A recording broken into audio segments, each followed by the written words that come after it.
এক ঘন্টা আপনাদের সঙ্গে আছে আমি খালেদ মুহিউদ্দিন। সবশেষের খবর, আলোচনা ও বিশ্লেষণ নিয়ে আছি আমি আসমা মিতা। খেলাধুলার সব খবর জানাবো আমি সঞ্জয় তরফদার। তবে আগে জানিয়েছি শিরোনাম। মেয়র নাসিরের 2 বছরে পানির নিচে খাতুনগঞ্জ, প্রতিশ্রুতির বেশিরভাগ বাস্তবায়ন না হওয়ার অভিযোগ।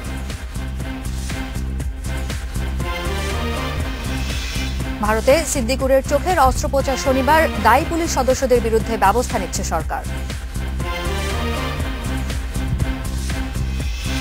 পেসারদের অ্যাকশনে পরিবর্তন আনবেন না ওয়ার্ল্ড, অভিজ্ঞতাকে দলের বড় শক্তি বলছেন মাহমুদুল্লাহ।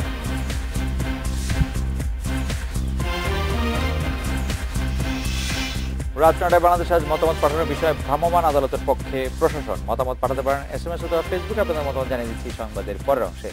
চট্টগ্রামের প্রধান সমস্যা জলাবদ্ধতা দূর করার প্রতিশ্রুতি দিয়ে মেয়রের দায়িত্ব নিয়েছিলেন আজম নাসির উদ্দিন। আগামীকাল হচ্ছে মেয়াদের 2 বছর। এ সময় নগরের উন্নতির পরিবর্তে আরো খারাপ হয়েছে পরিস্থিতি। চট্টগ্রামের মানুষ বলছেন নির্বাচনী প্রতিশ্রুতির বেশিরভাগ পূরণেই ব্যর্থ হয়েছেন মেয়র। কয়েকদিনের টানা বৃষ্টি আর জোয়ারের পানিতে সয়লাব দেশের বড় পাইকারি বাজার চট্টগ্রামের খাতুনগঞ্জ। পানি থেকে বাঁচতে প্রত্যেক দোকানের সামনেই তোলা হয়েছে কয়েক ফুট উঁচু দেয়াল। তারপরও রক্ষা করা যায়নি পণ্য। কোনো কোনো দোকানের ভেতরে বাইরে হাঁটু থেকে কোমর পানি। এটা যদি কন্টিনিউ হয় তাহলে একদিন আমরা এই চট্টগ্রাম শহরকে, বাণিজ্যিক নগরীকে আমরা হারিয়ে ফেলতে পারি এই কর্ণফুলীর গর্বে। খাতুনগঞ্জের মতো নগরীর অনেক এলাকাতেই জলাবদ্ধতার কারণে তৈরি হয়েছে অসহনীয় দুর্ভোগ। অমাবস্যার প্রভাবে সাগরের পানি বেড়ে পরিস্থিতি আরও অবনতির আশঙ্কা করছে চট্টগ্রামবাসী। নগরের এই সীমাহীন দুর্ভোগের মাঝেই বুধবার মেয়াদের 2য় বছর পূর্তি হচ্ছে মেয়র আজম নাসির উদ্দিনের। নির্বাচনের আগে নগরীর অন্যতম সমস্যা জলাবদ্ধতা নিরসনই ছিল আজম নাসিরের প্রধান প্রতিশ্রুতি। এছাড়া পরিচ্ছন্ন সবুজ নগরী গড়ে তোলার কথা দিয়েছিলেন ভোটারদের। তবে 2 বছরে পরিস্থিতির আরও অবনতি হওয়ার অভিযোগ করছেন নগরবাসী। 2 বছরে আমার মনে হচ্ছে 30% সফল হয়েছে, বাট 70% উনি এখন আপাতত ব্যর্থ। পানি একদম যাতায়াত অসম্ভব, যাতায়াত খারাপ। তবে মেয়র বলছেন সমস্যা সমাধানের স্বল্প ও দীর্ঘমেয়াদী পরিকল্পনা আছে তার। এটার একটা দীর্ঘস্থায়ী সমাধান করতে হলে পরিকল্পিতভাবে এটা করতে হবে এবং সেই জন্য আমরা কিন্তু একটা ডিপিপি পানি সম্পদ মন্ত্রণালয়ে হয়ে এটা প্ল্যানিং কমিশনে আছে। অন্যদিকে কর্পোরেশনের কাজে গতি আনতে সেবা সংস্থাগুলোর সমন্বয়ের ক্ষমতা মেয়রকে দেয়া তাগিদ নগর পরিকল্পনাবিদদের। মেয়রকে এক নম্বর হচ্ছে সমন্বয় করার ক্ষমতাটা দিতে হবে, 2 নম্বর হচ্ছে মেয়রকে তার রিসোর্সেস দিতে হবে, যে রিসোর্সেস দিয়ে মেয়র কাজ করবে এবং অন্যরা যদি মেয়রকে কোঅপারেট না করে, সহযোগিতা না করে, অন্যায়ভাবে সহযোগিতা না করে, তাদের বিরুদ্ধে ব্যবস্থা নেওয়ার ক্ষমতা মেয়রের থাকতে হবে। কর্পোরেশন জলাবদ্ধতা নিরসনে সরকারের কাছ থেকে কোনো প্রকল্প না পেলেও ইতোমধ্যে চট্টগ্রাম উন্নয়ন কর্তৃপক্ষ CDA একটি প্রকল্প অনুমোদন পেয়েছে এবং প্রায় 6,000 কোটি টাকার আরও একটি প্রকল্প অনুমোদন অপেক্ষায় আছে। আর এতে প্রশ্ন উঠেছে কর্পোরেশনের দক্ষতা নিয়ে। Independent news desk. চট্টগ্রামের এই জলাবদ্ধতা দূর করতে গেলে পরবর্তী একনেক সভাতেই সম্ভবত 6,000 কোটি টাকা আরো বরাদ্দ অনুমোদন পেতে যাচ্ছে, যেখানে এই মহাপরিকল্পনার অংশ হিসেবে। প্রতিবেদনে আমরা প্রকৌশলী আলী আশরাফ যাকে দেখছিলাম, যিনি বলছিলেন তিনি এর আগে 1995 সালে এবং 2008 সালের মহাপরিকল্পনার সঙ্গে যুক্ত ছিলেন। সেখানে তিনি বলছিলেন যে 1995 সালের যে মহাপরিকল্পনা, সেই সময়ের 1,000 কোটি টাকা দিয়েই যে কাজ করা সম্ভবত সেই কাজটির বেশিরভাগ অংশই হয়নি। অর্থাৎ তিনি বলছেন খুব কম কাজ হয়েছে, যার জন্য এই আবারও এই 6,000 কোটি টাকা এবং প্রতি কিছুদিন পরপরই আসলে এরকম টাকা বরাদ্দ করা হচ্ছে, কিন্তু কাজের কাজ হচ্ছে না। অবশ্যই কাজের কাজ হচ্ছে না। এবং আমরা যেহেতু মেয়রের 2 বছর নিয়ে, আমরা আজম নাসিরের 2 বছর আগামীকাল হচ্ছে সেটি নিয়ে যেহেতু নিউজটি আমরা একসাথে বলছি, আপনি দেখবেন যে গত 2 বছর আগে মেয়র যখন তার ইলেকশন ক্যাম্পেইন করছিলেন এই আজম নাসির, তিনি প্রধানভাবে এই কথাগুলি তিনি আমার ধারণা সবচেয়ে ভালো যিনি জানেন তিনি আজম নাসির। কারণ আমি তার একাধিক জনসভা আমি শুনেছি, তিনি মানুষের সাথে কথা বলতে আমি শুনেছি, আমি নিজে তাকে ইন্টারভিউ করেছি। তার এই কথাগুলি সবচেয়ে মুখস্থ। কেন চট্টগ্রাম জলাবদ্ধ, কেন চট্টগ্রামে এই প্রকল্প নেওয়া হয় নাই, কেন 95 সালে এটি সফল হয় নাই, এবং তিনি হলে কিভাবে সেটি সফল করে তুলবেন সে ব্যাপারে হচ্ছে 100টি সমাধানের উপায় তার জানা ছিল। আগের যে মেয়র মঞ্জুর, তার সঙ্গে কিন্তু উনি তার পার্থক্যটা তৈরি করেছিলেন। মঞ্জুরকে ব্যর্থতা দেখানো হয়েছে যে তিনি জলাবদ্ধতা দূর করতে পারেন না, তিনি জলাবদ্ধতা দূর করতে পারবেন এই ধরনের একটা প্রতিশ্রুতি তিনি দিয়েছিলেন। মঞ্জুর নয়, তার আগে যেসব মেয়র ছিলেন তিনি বিভিন্ন জনসভায় তাদের কথাও বলেছেন যে চট্টগ্রামের জন্য কেউ কিছু করেননি, এখন কিছু করা সম্ভব। আমরা ফল দেখলাম হচ্ছে, ফল দেখছি হচ্ছে এরকম। আপনারা জানেন যে ফেসবুকে চট্টগ্রাম আমাদের যেটি বাণিজ্যিক রাজধানী সেটিকে বাণিজ্যিক রাজধানী ঘোষণা করা হয়েছে, যে সেখানে পানি ছাড়া আর কোনো কিছু দেখা যাচ্ছে না। এবং অন্য আরেকটি কথা যেটি আমরা অনেক বেশি শুনছি যে মেয়র হয়ে তিনি যেই সমস্যাটি বুঝতে পারলেন যে আসলে সমাধান করা যাবে না, সেটি তিনি আগে কেন বুঝতে পারলেন না? এখন তিনি বেশিরভাগ দোষী ইতিহাস এবং ভূগোলকে দিচ্ছেন যে চট্টগ্রামের ভূগোল হচ্ছে এরকম, চট্টগ্রামের ইতিহাস হচ্ছে সেরকম। এটা আসলে যে এত সহজ না। তার মানে কি দাঁড়াচ্ছে এরকমই যে আসলে এই আজম নাসিরের মেয়াদে, মানে এই মেয়াদে অন্তত পক্ষে চট্টগ্রামবাসী জলাবদ্ধতা দূর করার কোনো উপায় আসলে দেখছেন না? আজকে আমরা খবরের মধ্যে যে মেয়রের মানে বক্তব্যের যে অংশটুকু দেখালাম সেটার মধ্যে মেয়র কি বলছেন আপনি দেখেন, চট্টগ্রামের এই করতে হবে, এর জন্য একটি প্রস্তাব আছে, সেটি প্ল্যানিং কমিশনে আছে। এন্ড প্ল্যানিং কমিশনে আছে মানে প্ল্যানিং কমিশনে আছে মানে যে আসলে কি আদর করে এটাকে বলা যায় যে এটি মানে আছে, আর নাহলে এটা আছে নাও বলা যেত, থাকবে বলা যেতে পারতো। যাই হোক, আমরা পরের খবরগুলোতে চলে যাই। কক্সবাজারে আবারও পাহাড় ধসে 4 জন মারা গেছে। শহরের লাইট হাউস এলাকা ও রামু উপজেলার চেইনদায়ে সোমবার গভীর রাতে এই ঘটনা ঘটে। ধসের পর তাৎক্ষণিক এলাকায় উচ্ছেদ অভিযান চালায় জেলা প্রশাসন। কক্সবাজার শহরের লাইট হাউস পাহাড়ি এলাকায় বসবাস করে কয়েক হাজার পরিবার। সম্প্রতি এই এলাকায় ভ্রাম্যমাণ আদালত কয়েকবার উচ্ছেদ অভিযান চালালেও প্রশাসনের চোখ ফাঁকি দিয়ে রাতারাতি আবারও ঘর নির্মাণ করে লোকজন। এদিকে কয়েকদিনের ভারী বৃষ্টিপাতে গতরাতে ঘটে পাহাড় ধসের ঘটনা। কালকে এবং পরশুদিন মাঠ দিয়ে অ্যালাউন্স করা হয়েছে এখান থেকে মানুষ সরে যাওয়ার জন্য। যারা এখানে থাকে তারা সরে নেয়, যার কারণে এই দুর্ঘটনাটা ঘটছে। মাটি চাপা পড়ার পর দেখি তারা কিছুটা চিৎকার শুরু করার চেষ্টা করছিল, আমরা সেটা শুনতে পেলাম। তারপর আমরা পার্শ্ববর্তী যারা সবাই ডেকে মানুষজনকে আমরা সবাই একত্রিত করে তাদেরকে উদ্ধার করে হাসপাতালে নিয়ে গেলাম। পাহাড় ধসে একই পরিবারের 2 শিশু সহ নিহত হয় 4 জন। নিহতরা হলেন রামুর চেইন্দা এলাকার 2 ভাই বোন সাইমা ও জিহান, শহরের লাইট হাউস এলাকার মোহাম্মদ শাহিদ আরাফাত ও সাদ্দাম হোসেন। আহত 4 জনকে কক্সবাজার সদর হাসপাতালে চিকিৎসা দেওয়া হচ্ছে। কালকে রাত্রে 12টার সময় আমরা রুমে ঘুমাইছিলাম, ওরা পাহাড় ধসে এসে আমাদের গায়ের উপরে পড়ে, পাবলিকরা উদ্ধার করে আমাদেরকে হাসপাতালে নিয়ে আসে। রাত 1টার দিকে ওইখান থেকে পাহাড় পড়ে আমাদের গায়ের উপর, ওই যে ডাবা আমাদের গায়ের উপর পড়ছে। 2 দিন ধরে পাহাড়ে ঝুঁকিপূর্ণভাবে বসবাসকারীদের সরে যেতে সতর্কতা জারি করে মাইকিং করে আসছে জেলা প্রশাসন। তারপরও ঝুঁকিপূর্ণ অনেক জায়গা থেকে সরানো যায়নি বাসিন্দাদের। সরানো এবং চেষ্টা করার পরও চলে আসছে, এসে আসলে নিজেই নিজের মৃত্যুকে এরা বরণ করছে। কক্সবাজার জেলায় 4 জন মারা গেছে, তার মধ্যে সদরে এবং রামুতে 2 জন এবং সদরে 2 জন। প্রতিদিন তাদেরকে এখান থেকে মাইকিং করছি এবং ঝুঁকিপূর্ণ যেগুলো তাদেরকে প্রতিনিয়তই আমরা এখান থেকে সরাচ্ছি।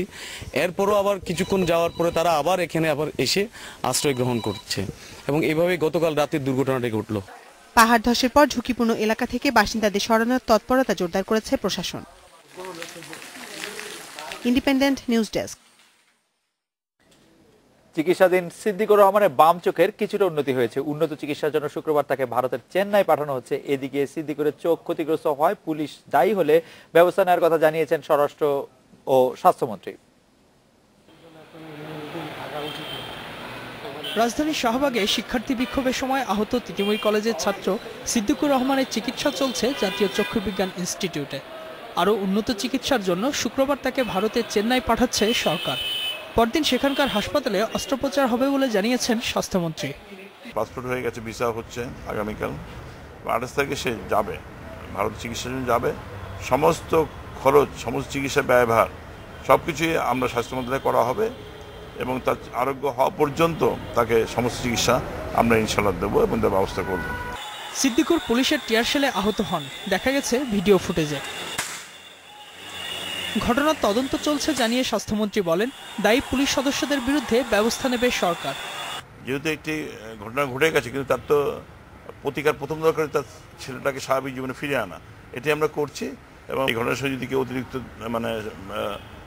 কি বলে অতি উৎসাহ দিয়ে থাকে তার বিরুদ্ধে ব্যবস্থা নেওয়া হবে। তবে স্বরাষ্ট্রমন্ত্রীর দাবি যে পুলিশ সদস্যের টিয়ার শেলে সিদ্দিকুর আহত হন তাকে এখনো চিহ্নিত করা যায়নি। এটা যার গাফিলতি থাকুক তাকে আমরা বিচারে নিয়ে আসবো, এটা যেমন সুস্পষ্ট, আর তেমনি আমরাও পুলিশকে আরো সংযত হওয়ার জন্য পুলিশ কমিশনার নির্দেশ দিয়েছে। সিদ্দিকুরের অবস্থার কিছুটা উন্নতি হয়েছে বলে জানিয়েছেন চক্ষু বিজ্ঞান ইনস্টিটিউটের চিকিৎসকেরা। সিদ্দিকুর বাম চোখের কর্নিয়ায় আলো টের পাচ্ছেন বলেও জানান তারা। কর্নিয়াটা ক্লিয়ার হয়েছে এবং কর্নিয়াটা ক্লিয়ার প্রয়োজন অপারেশনের জন্য। Ijazur Rahman, independent news, Dhaka. বরিশালের মুখ্য মহানগর হাকিম আলী হোসেনকে বদলির সুপারিশ করে সুপ্রিম কোর্টে প্রস্তাব পাঠিয়েছে আইন মন্ত্রণালয়। ইউএনও হয়রানি ইস্যুতে এই পদক্ষেপ নিয়েছে মন্ত্রণালয়। সরকারের প্রস্তাব সুপ্রিম কোর্টের সংশ্লিষ্ট বিভাগে পৌঁছেছে বলে জানিয়েছেন সর্বোচ্চ আদালতের অতিরিক্ত রেজিস্ট্রার সাব্বির ফয়েজ। বরিশালের আগৈলঝাড়ায় স্বাধীনতা দিবসের অনুষ্ঠানের আমন্ত্রণপত্রে বঙ্গবন্ধুর ছবি ব্যবহার নিয়ে মামলার মুখে পড়েন উপজেলা নির্বাহী কর্মকর্তা গাজী তারিক সালমান। গত 19 জুলাই তারিক সালমান বরিশালের আদালতে হাজির হলে তাকে হাজতে পাঠানোর আদেশ দেন বিচারক মোহাম্মদ আলী হোসেন। তবে এর 2 ঘণ্টা পর জামিন পান ইউএনও। এ ঘটনা প্রকাশের পর সমালোচনার মুখে পড়েন বরিশালের মুখ্য মহানগর হাকিম মোহাম্মদ আলী হোসেন। বিধি অনুসরণ না করে ইউএনওর বিরুদ্ধে মামলা গ্রহণ এবং তাকে হেনস্থা করার অভিযোগ ওঠে বিচারকের বিরুদ্ধে। এমন প্রেক্ষাপটে আলী হোসেনকে বরিশাল থেকে বদলির সুপারিশ করে মঙ্গলবার সুপ্রিম কোর্টে প্রস্তাব পাঠিয়েছে সরকার। আইনমন্ত্রী আনিসুল হক জানান, আলী হোসেনকে জামালপুরে বদলির প্রস্তাব করেছে মন্ত্রণালয়। আইন মন্ত্রণালয়ের প্রস্তাবের চিঠি পাওয়ার কথা জানিয়েছেন সুপ্রিম কোর্টের অতিরিক্ত রেজিস্ট্রার সাব্বির ফয়েজ। এ বিষয়ে সুপ্রিম কোর্টের জেনারেল অ্যাডমিনিস্ট্রেশন কমিটি চূড়ান্ত সিদ্ধান্ত নেবে বলেও জানিয়েছেন তিনি। ইউএনও হয়রানির ঘটনায় ক্ষোভ রয়েছে প্রশাসনেও। বিধি মেনে সালমানকে কারাগারে পাঠানোর আদেশ দেওয়া হয়েছিল কিনা তা খতিয়ে দেখছে বাংলাদেশ অ্যাডমিনিস্ট্রেটিভ সার্ভিস অ্যাসোসিয়েশন। প্রশাসন কর্মকর্তারা বলছেন, সালমানের মামলার বিচারকের বিষয়টি নিয়ে প্রয়োজনে তারা উচ্চ আদালতে যাবেন। ইউএনও সালমানকে সুরক্ষা দিতে ব্যর্থতার অভিযোগে এরই মধ্যে প্রত্যাহার করা হয়েছে বরিশাল ও বরগুনার জেলা প্রশাসকদের। মামলাকারী আওয়ামী লীগ নেতা ওবায়দুল্লাহ সাজুর বিরুদ্ধেও নেওয়া হয়েছে দলীয় ব্যবস্থা। Shahadat Hossain, independent news, Dhaka. রাত 9টায় বাংলাদেশে এবার একটা বিরতি নিচ্ছি।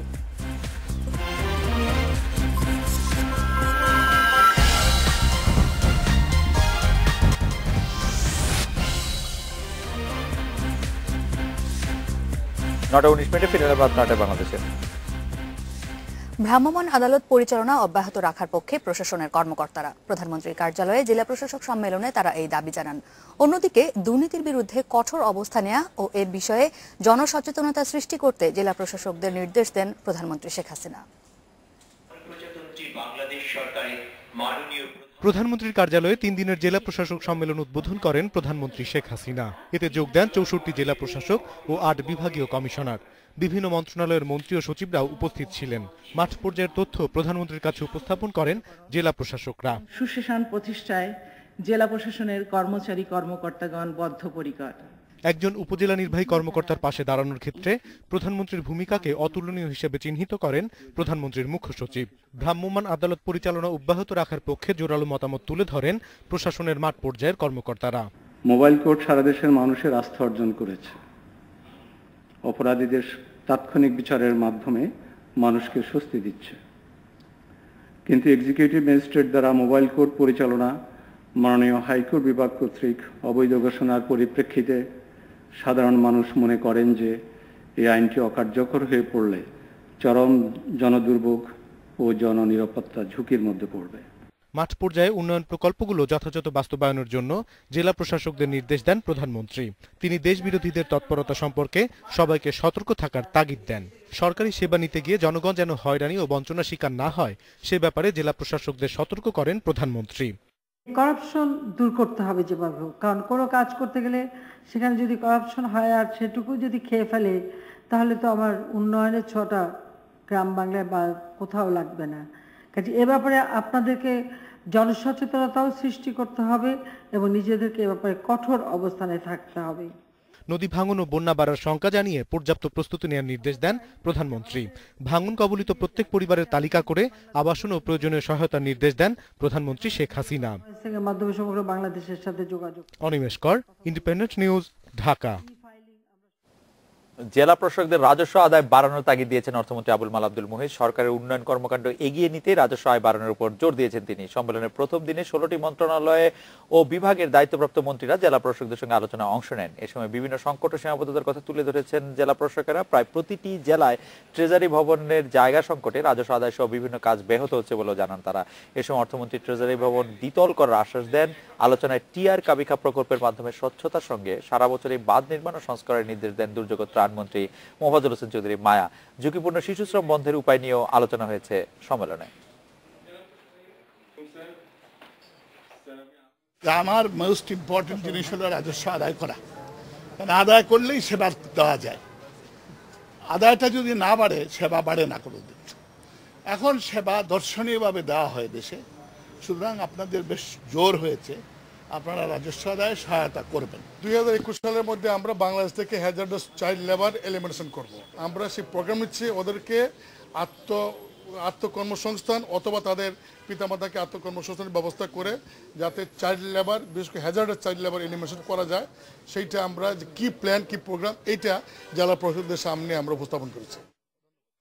খেলাধুলা খবরের জন্য সঞ্জয় তরফদার আপনার কাছে যাচ্ছি। পেসারদের নিয়ে কাজ করছেন ওয়ালস, তবে তিনি বলছেন যে অ্যাকশন বদলাবেন না। উনি অ্যাকশন বদলাবেন না বলছেন, কিন্তু বলছে যে চ্যাম্পিয়ন্স ট্রফির পরে বাংলাদেশের পেসারদের একটা মানসিক উন্নতি হয়েছে সেটি তিনি বলছেন। এবং আজকে আমি দেখতে পাচ্ছি একটি রিপোর্ট আছে আমাদের মাহমুদুল্লাহ রিয়াদের 10 বছর পূর্ণ হয়েছে। খবর জানাবো, বিরতি পর কিছু থাকছে, বিরতি পর যা থাকছে। আইন শৃঙ্খলা বাহিনীর সঙ্গে অস্ট্রেলিয়া প্রতিনিধি দলের বৈঠক কাল চট্টগ্রাম পরিদর্শন। অনুন্নয়ন খাতে বেশি ব্যয় এনএসসির, চাহিদার অর্ধেকের কম টাকা পাচ্ছে ক্রীড়া সংস্থা।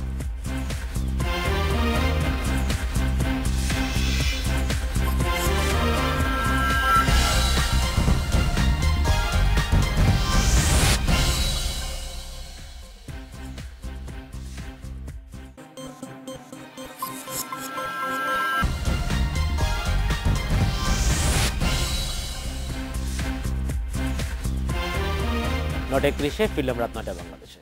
চ্যাম্পিয়ন্স ট্রফির পর মানসিকতায় পরিবর্তন এসেছে বাংলাদেশ পেসারদের, বলেছেন কোর্টনি ওয়ালশ। স্বাভাবিক বোলিং অ্যাকশন ঠিক রেখে পেসারদের শক্তির জায়গাগুলো নিয়ে কাজ করছেন তিনি। অস্ট্রেলিয়ার বিপক্ষে সিরিজেই চনমনে ধারালো পেস অ্যাটাক দেখার প্রত্যাশা টাইগার বোলিং কোচের। চ্যাম্পিয়ন্স ট্রফিতে পেসারদের সাদামাটা পারফরম্যান্স সন্তুষ্ট করতে পারেনি সমর্থকদের। ইংল্যান্ডে সুইমিং কন্ডিশনে 4 পেসার মিলে 108 ওভার বল করে নিয়েছিলেন 7 উইকেট। সেখানে 2 অকেশনাল স্পিনার 14 ওভার হাত ঘুরিয়ে তুলে নিয়েছিলেন 4 উইকেট। হতাশার বিষয়টি অজানা নয় বোলিং কোচ কোর্টনি ওয়ালশের। তবে অস্ট্রেলিয়া সিরিজে পেসারদের মাঝে ভিন্ন কিছুর প্রত্যাশা ক্যারিবীয় কিংবদন্তির। স্কিল বা পেসে রাতারাতি বৈপ্লবিক কিছু নয়, পরিবর্তনটা আশা করছেন পেস ব্যাটারির মনোভাবে। আমাদের দলের পেসাররা প্রায় সবাই বয়সে নবীন। প্রতিটি নতুন সিরিজ ম্যাচ কন্ডিশন থেকে তারা শিখছে।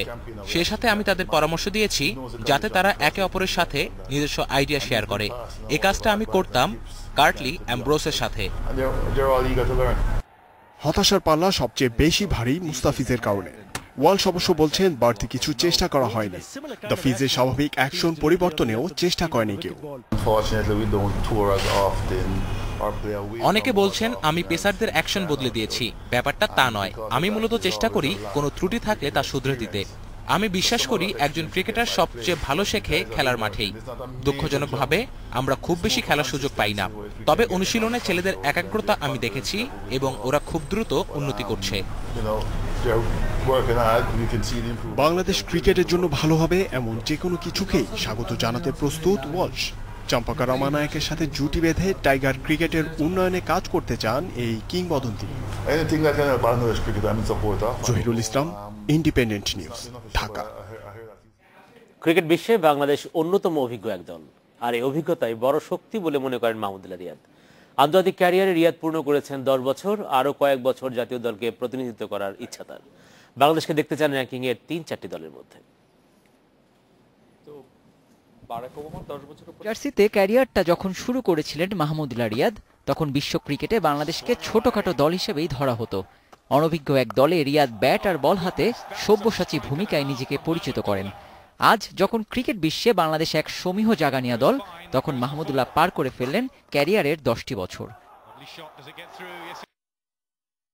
2007-এ শ্রীলঙ্কার বিপক্ষে রঙিন পোশাকের অভিষেকেই মাহমুদুল্লাহর ব্যাটে 36 রান আর 2 উইকেট ইঙ্গিত দিয়েছিল এক পরিপূর্ণ অলরাউন্ডারের। একে একে 125টি ওয়ানডে, 33টি টেস্ট আর 58টি টি-20 খেলে ফেলা মাহমুদুল্লাহর উপলব্ধি, আগের চেয়ে অনেক গোছালো ক্রিকেট খেলছেন তিনি এই মুহূর্তে।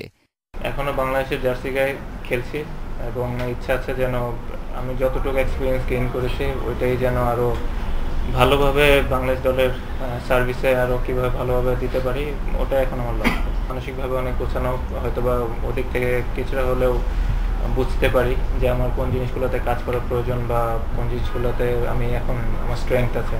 ক্যারিয়ারে কয়েকবারই দল থেকে ছিটকে পড়েছিলেন। কথার ঝড়ে নয়, সমালোচনার জবাবগুলো দিয়েছেন অ্যাডিলেইড, হ্যামিল্টন আর কার্ডিফে সেঞ্চুরি হাঁকিয়ে। মাশরাফি, সাকিব, মুশফিক, তামিমের সাথে রিয়াদের এই টিম বাংলাদেশ এখন অনেক অভিজ্ঞ দল, আর এই অভিজ্ঞতাই টাইগারদের বড় শক্তি মানছেন এই অলরাউন্ডার। এর যে দায়িত্বটাও এখন আরো বেশি, কারণ আমরা এখন যেভাবে আগাচ্ছি তো রেসপন্সিবিলিটিটাও আর কি ওইভাবেই যেন কমপ্লিট করতে পারি। এখন আমরা যে টিমটা আছে, এক্সপিরিয়েন্স এবং ইয়াং প্লেয়ারদের কম্বিনেশনটা এখন খুব ভালো হচ্ছে আমাদের। ক্যারিয়ারটা যখন শেষ করবেন তখন বাংলাদেশকে দেখতে চান র্যাঙ্কিং এর সেরা চারে, পাশাপাশি ব্যক্তিগত সাফল্যের শোকেসে রাখতে চান আরো কিছু অর্জন। হোপফুলি ইনশাআল্লাহ যেন আমরা টপ 4 বা টপ 3 তে যেন থাকতে পারি। Abidur Rahman, independent news, Dhaka. বাংলাদেশের বিপক্ষে সিরিজ নিয়ে এখনো সবুজ সংকেত দেয়নি ক্রিকেট অস্ট্রেলিয়া। নিরাপত্তা পর্যবেক্ষণে 2 দিনের সফরে এসেছেন ক্রিকেট অস্ট্রেলিয়া ও অস্ট্রেলিয়ান ক্রিকেটার্স অ্যাসোসিয়েশনের 5 প্রতিনিধি। প্রথম দিনে আইনশৃঙ্খলা বাহিনীর সঙ্গে বৈঠকের পর হোম অব ক্রিকেট পরিদর্শন করেন তারা। বুধবার চট্টগ্রামে যাবে প্রতিনিধি দল। 2 মাস আগেও বাংলাদেশ সফর করে গেছে ক্রিকেট অস্ট্রেলিয়ার নিরাপত্তা পর্যবেক্ষক দলের 3 প্রতিনিধি। এবার অস্ট্রেলিয়ান ক্রিকেটার্স অ্যাসোসিয়েশনের প্রতিনিধিও যোগ হলেন তাদের বহরে। আইনশৃঙ্খলা বাহিনীর সাথে আরও একবার বৈঠক করে দেখে নিলেন নিরাপত্তার সবশেষ ব্যবস্থা। আগের বারই নিরাপত্তা ব্যবস্থায় সন্তুষ্ট জানিয়েছিলেন, এবারও তার ব্যতিক্রম হবে না তা অনেকটাই নিশ্চিত ছিল। হলেও তাই সবুজ সংকেত দিলেন পর্যবেক্ষক দলের প্রধান শন ক্যারল। কিন্তু যাদের জন্য এত আয়োজন, শেষ পর্যন্ত সেই ওয়ার্নার স্মিথরা আসবেন তো? এ বিষয়ে আসলে আমি তেমন কিছু জানি না। আমাদের ক্রিকেট অস্ট্রেলিয়ার চেয়ারম্যান বিষয়গুলো দেখভাল করছেন। আমি এসেছি নিরাপত্তা ব্যবস্থা দেখতে, যা দেখে আমি অত্যন্ত অভিভূত। আশা করছি আমাদের দল এখানে আসবে এবং জমজমাট একটি সিরিজ হবে এটি। ঝটিকা সফরে মঙ্গলবার বিকেলে শেরেবাংলা স্টেডিয়ামও পরিদর্শন করেন প্রতিনিধি দল। এখানেই সিরিজের প্রথম টেস্ট হওয়ার কথা। আবহাওয়ার কারণে আজ আমরা ফতুল্লা যেতে পারিনি। আশা করছি আগামী 48 ঘন্টার মধ্যেই এই মাঠ পরিদর্শন করতে পারব। যদি যেতে নাও পারি, আমার মনে হয় না সমস্যা হবে। এই মাঠ আমরা আগেও দেখে এসেছি। এই জাতীয় টিমগুলোর সিকিউরিটি অ্যারেঞ্জমেন্ট একেবারেই একটা ফরম্যাটেড ড্রাফট। এরপরে হয়তো ওদের কিছু অবজারভেশন থেকে, আমাদের কিছু অবজারভেশন থেকে, সেগুলো আমরা প্রতিনিয়ত আপডেট করি। 2015 সালে নিরাপত্তার অজুহাতে বাংলাদেশ সফর বাতিল করেছিল ক্রিকেট অস্ট্রেলিয়া। এমনকি যুব বিশ্বকাপেও দল পাঠায়নি তারা। বিসিবির কূটনৈতিক তৎপরতায় বরফ গলেছে এখন, কিন্তু ক্রিকেটারদের আন্দোলনে 2 টেস্টের সিরিজ নিয়ে শঙ্কা থেকে যাচ্ছে।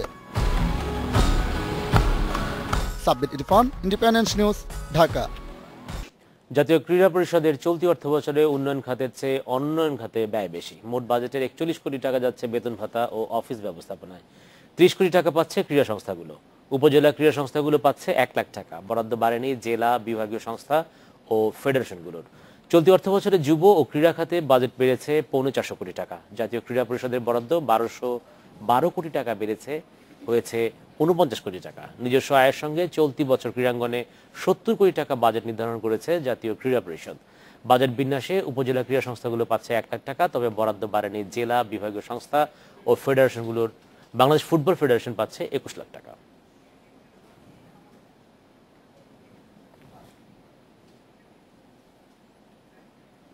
এই ছিল আমার কাছে। আরো খবর জানাবেন খালেদ, অমিতা। সঞ্জয়, আপনাকে ধন্যবাদ। তবে আরো খবর জানানোর আগে আমাদের একটা বিরতি নিতে হচ্ছে। ফিরে এসে আরো থাকছে। ভয়ঙ্কর সুন্দরের গল্প শোনালেন পরমব্রত আসনা, গানের মোড়ক উন্মোচন।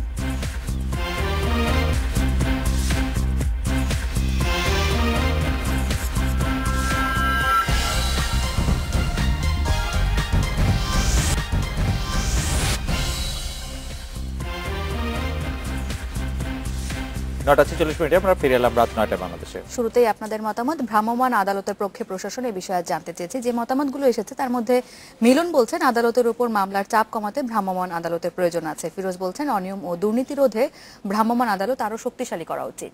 বাদশা বলছেন ভ্রাম্যমাণ আদালতের মাধ্যমে ভেজাল মুক্ত বাজার পরিচালনা করা সম্ভব। জাহিদ বলছেন দেশে ভ্রাম্যমাণ আদালত পরিচালনা আইন আরো শক্তিশালী হওয়া উচিত। লামিয়া বলছেন ভ্রাম্যমাণ আদালতের মাধ্যমে ভোগ্য পণ্যের দাম নিয়ন্ত্রণে রাখা যায়। মনির বলছেন দোষীদের তাৎক্ষণিক শাস্তি দেয় ভ্রাম্যমাণ আদালতের প্রতি সাধারণ মানুষের আস্থা বেড়েছে।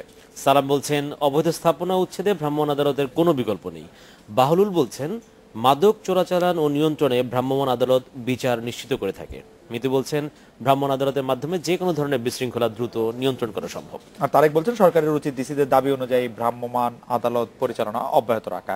আমাদের দর্শকরা কিন্তু ভ্রাম্যমাণ আদালতের পক্ষে বা ভ্রাম্যমাণ আদালত পরিচালনার পক্ষে বেশি মতামত রাখছেন, কারণ আসলেই ভ্রাম্যমাণ আদালত দেশের বিভিন্ন জেলা শহরগুলিতে, বিশেষ করে সীমান্তবর্তী জেলা শহরগুলিতে মাদক নিয়ন্ত্রণে এবং ভেজাল নিয়ন্ত্রণে দেশের অনেকগুলি জেলায় অনেক সফলতা পেয়েছিল। তবে এটাও ঠিক যে ভেজাল নিয়ন্ত্রণ করতে গিয়ে ভ্রাম্যমাণ আদালত পরিচালনা করতে গিয়ে অনেক অনাকাঙ্ক্ষিত ঘটনা ঘটেছে। যাই হোক, দর্শকদের ধন্যবাদ জানাতে চাই, তারা নানা ধরনের মতামত আমাদেরকে পাঠিয়েছেন। বিশ্বজুড়ে মিঠা পানির সংকট কেন্দ্র করে গল্প সাজিয়েছেন অনিমেষ আজ। ছবির নাম ভয়ঙ্কর সুন্দর।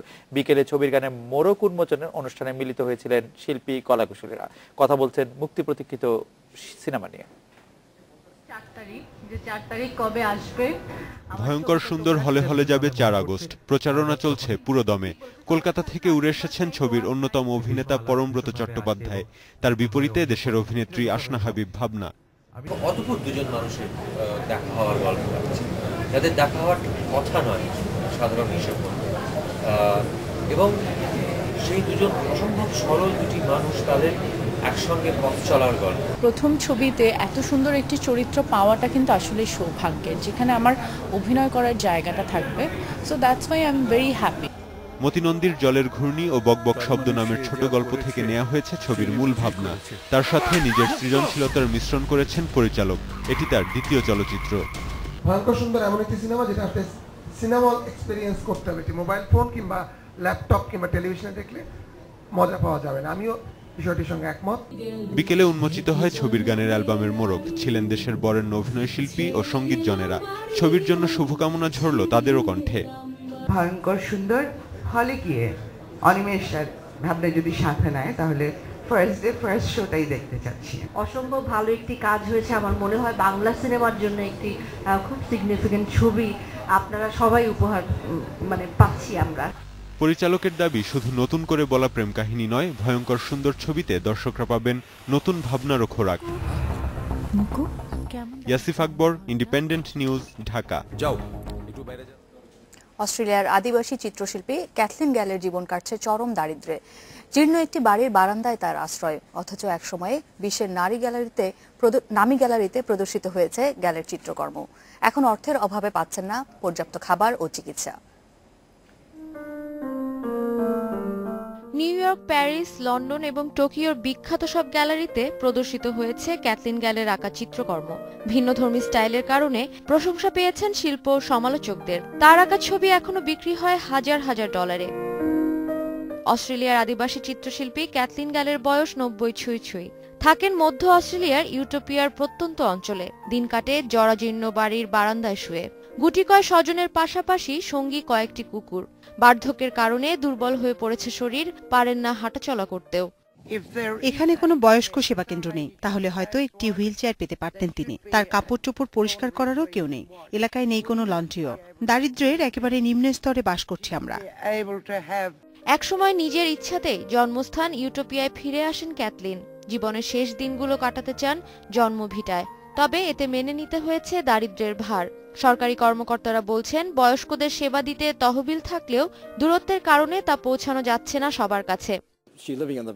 শুধু বয়স্ক সেবা নয়, আমরা যেসব সেবা এই সম্প্রদায়কে দিতে চাই বিভিন্ন কারণে তা সম্ভব হয় না। সৃষ্টিকর্মে নিজের ভূখণ্ড ও জনগোষ্ঠীর নান্দনিকতা তুলে ধরেছেন ক্যাথলিন। বিশ্বের দরবারে প্রতিনিধিত্ব করেছেন অস্ট্রেলিয়াকে। তার শেষ দিনগুলো আরও একটু সহনীয় করে তুলতে বিশেষ সরকারি সহায়তা চাইছেন স্বজনেরা। Sadia Afrin, independent news. এই ছিল রাত 9টায় বাংলাদেশ আয়োজনে। শেষ করব রাশিয়ায় তৈরি বিশ্ব নেতাদের কাঠের পুতুলের কিছু ছবি দেখে। তার আগে বিদায় নেব আমরা। সবাইকে ধন্যবাদ আমাদের সঙ্গে থাকার জন্য।